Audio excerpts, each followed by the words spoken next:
This is based on sort of a real-life story when, was it wolves were moved from Canada to Idaho? Was it the other way around? No, it was the other way around, wasn't it? I think it was that way. I'm not positive, actually. That's the first time anyone's mentioned that to me recently. Okay. I should be well informed. Yeah, So but they relocate them so that they can repopulate that kind of park. And your role is of Kate. It's just sort of she's feisty, yes, and strong, and a fighter. And so, how does she fit with this other wolf? Well, in packs, there's alphas and there's the omegas, and the alphas are obviously, it's kind of self-explanatory, and they're the hunters, and the omegas are kind of the goofy, lively, fun, make light of a situation so it doesn't turn bad. And they both have very important roles within the pack, but there are these two packs on separate sides of the valley, and there's not enough food for both of them, so they have to unite the packs. And as they're going to unite the packs, they get this one omega wolf and my character Kate get relocated to this park, and they have to find their way back home, and it's quite an adventure, of course. Given your stunning career so far, and you are still only 21, I would imagine you're pretty much an alpha, aren't you? What? Why would you say that? No, I definitely am. I'm a little bit on the feisty side.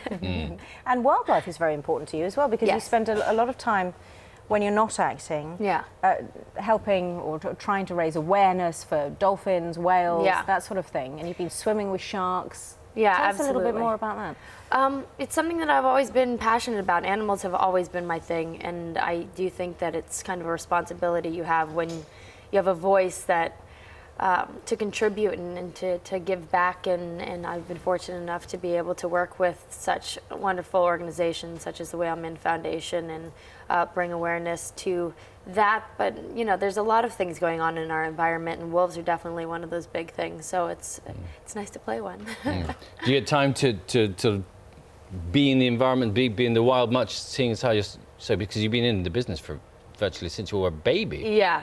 I have. I was actually raised right outside the city in New York on the Hudson River, in the middle of the woods. So I have gotten to spend quite a bit of time there, and we always went to hunter and skiing, and I enjoyed to hike and stuff like that. So I do spend as much time as I can. Yeah. When did you start then? When we were saying you've been acting since you were almost a baby. Well, I did my first commercial at 11 months old, which is ridiculous to say, at 21 that I've been doing it for 20 years, but because you don't So know it where to wasn't start really counting acting, was it? No, okay. Yeah. But yeah, I've been very, very, very fortunate. I started very, very young, but I did have a really amazing childhood and kind of got the best of both worlds. So. And your biggest role to date was as the cheerleader in Heroes, which really brought you to the world stage. But you must have been really quite young when that started. How old were you when that was? I was 16. I was 16 when the pilot went. Yeah. Oh. And it's wow. there you are. It can be a sensitive transition for people who are in the business as children, moving through to adulthood. But you've managed that very smoothly. How have you managed to stay so grounded? Well, I appreciate it.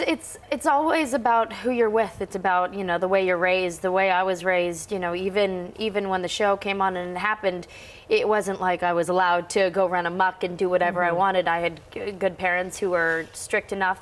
And I think it was also really fortunate that I got to be on a show that was successful with other people. So we all kind of went there together. It wasn't just by myself. I wasn't, it wasn't a movie role that put you up there and then all of a sudden you're dealing with cameras and this and that and criticism. I had a lot of big brothers and sisters and it's a father nice big figures ensemble cast. Yeah. One of the big roles that you're being put up for, at least suggested for, I don't know, you can tell us more about it, is Amanda Knox, who was I'm doing it, You're doing it, yes. definitely. The American student, we should just remind viewers, who was found guilty of murdering her flatmate, her British flatmate. Yeah. That's going ahead when? Because it's quite controversial, isn't it? It is. It's a very controversial topic, and it's very two-sided. I mean, if you look at the facts and stuff, there's a lot of things that don't make sense.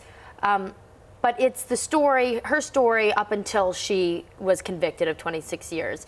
And it's very in between. It's pretty fact-driven. So it's hopefully when people see it, they're gonna not think it's quite as controversial as they think. But it's a real challenge to play the person who's at the centre of such a great controversy and to decide which way to do it. Yeah, the thing is, when you don't know how to play it, that's the most complicated thing. When you don't know, because I can't go in there with the idea that I'm innocent or I'm guilty. You can't kind of lean either way.